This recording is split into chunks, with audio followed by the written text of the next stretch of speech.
एक दिन पिंकी अपने घोंसले में उदास बैठी थी। उसे उदास देखकर बंटी कबूतर उससे पूछता है, क्या हुआ बेटा, तुम क्यों उदास हो? मुझे स्कूल जाने में लेट हो रहा है। पापा अगर ना होती तो मुझे तैयार कर देती। बस इतनी सी बात, मैं अपनी रानी बेटी को अभी तैयार किए देता हूँ। पापा माँ मुझे छोड़कर क्यों चली गई? क्या बताऊँ बेटा, अभी तू छोटी है, मेरी बातों को तू समझ नहीं पाएगी। जब तू बड़ी हो जाएगी तो मैं तुझे सब कुछ सच सच बता दूंगा। बंटी कबूतर पिंकी को तैयार करके स्कूल पहुंचा देता है। पिंकी की बातें बंटी के दिमाग में बार बार गूंज रही थी। पापा माँ मुझे छोड़कर क्यों चली गई? शाम को बंटी जब घर आता है तो अपने साथ एक नौकरानी को लेकर आता है। यह है मेरा घर। कितना खूबसूरत है आपका घर। मेरा नहीं, आज से ये तुम्हारा भी घर है। आज से तुम्हें ही इस घर की देखभाल करनी है। रुको, मैं अभी अपनी बेटी को बुलाता हूँ। हाँ जल्दी बुलाइए, मैं भी उससे मिलने के लिए बेताब हूँ। पिंकी, देखो मैं किसे लेकर आया हूँ। कौन है पापा, आप किसे लेकर आए हो?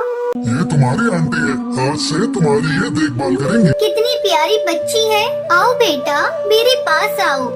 आज से ये तुम्हारी देखभाल भी करेंगी और तुम्हें स्कूल भी ले जाएंगी। ठीक है, तुम अब जाओ खेलो। चलो चलो टुनटुनी, मैं तुम्हें तुम्हारा घोंसला दिखा देता हूँ। दूसरे दिन टुनटुनी अपने घोंसले में आराम कर रही होती है। तभी पिंकी खेल कर आती है। आंटी आंटी मुझे बहुत जोरों से भूख लगी है, मुझे कुछ खाने को दो। आंटी आप क्यों नहीं सुन रही हैं? मुझे बहुत जोरों से भूख लगी है, मुझे कुछ खाने को दो। चल हट जा, तुम दोनों बाप बेटी ने मुझे क्या समझ रखा है? तुम सोचते हो कि मैं तुम्हारी नौकरानी हूँ? नहीं, मैं नौकरानी नहीं हूँ, मैं इस घर में राज करने आई हूँ। तेरा बाप तो मूर्ख है जो मुझे यहाँ तुम्हारी सेवा करने के लिए लाया है। आंटी पापा ने तो कहा था आप मेरी देखभाल करेंगी।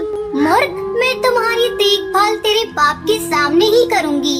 आने दो पापा को, आज मैं उनसे शिकायत करूंगी और ये भी कहूंगी कि आपने मुझे धक्का दिया। अच्छा, तेरी इतनी हिम्मत, तू अपने पापा से मेरी शिकायत करेगी? ठहर जा, तुझे खाना खाना है ना?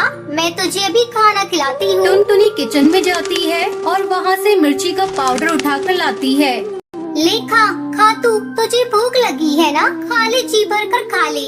बड़ी आई मेरी शिकायत करने वाली। अब जब रात भर तेरा मुंह चलेगा तो तुझे पता चलेगा शिकायत कैसे की जाती है। आंटी मेरा मुंह जल रहा है। पिंकी रोते हुए अपने घोंसले में चली जाती है और जाकर सो जाती है। रात में बंटी जब ऑफिस से घर आता है तो कहो आज का दिन कैसा रहा? पिंकी ने कहीं तुम्हें तंग तो नहीं किया?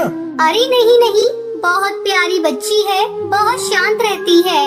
पिंकी तो कहीं दिखाई नहीं दे रही है, कहाँ है वो? आज मैंने उसके साथ बहुत मस्ती की, वो थक कर सो गई। चलो अच्छा है, वो तुम्हारे साथ घुल मिल गई। अगली सुबह टुनटुनी अपनी सहेली से फोन पर बात कर रही थी। अरे क्या बताऊँ तुझे, मैं तो यहाँ एकदम महारानी की तरह रहती हूँ और वो पिद्दी सी चिड़िया, उसे तो मैंने नौकरानी बना कर रखा है। अरे टुनटुनी, किससे बातें कर रही हो? इधर आओ। चल मैं फोन रखती हूँ, मेरा मालिक बंटी कबूतर मुझे बुला रहा है।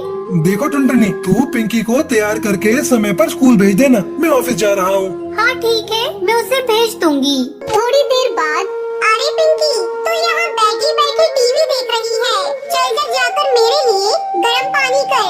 मुझे नहीं आता आंटी, तेरे बाप ने तुझे चूल्हा जलाना भी नहीं सिखाया। मैं कहती हूँ 5 मिनट के अंदर जाकर मेरे लिए गर्म पानी करके ले आ। पिंकी टुनटुनी के लिए पानी गर्म करने के लिए जाती है। मेरा हाथ जल गया। आंटी मेरा हाथ जल गया।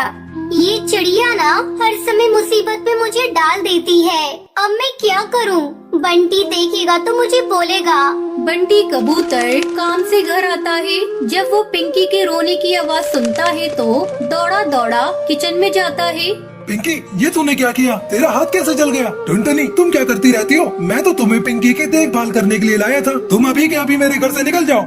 बंटी टुनटुनी को घर से निकाल देता है और पिंकी चिड़िया टुनटुनी के अत्याचार से बच जाती है।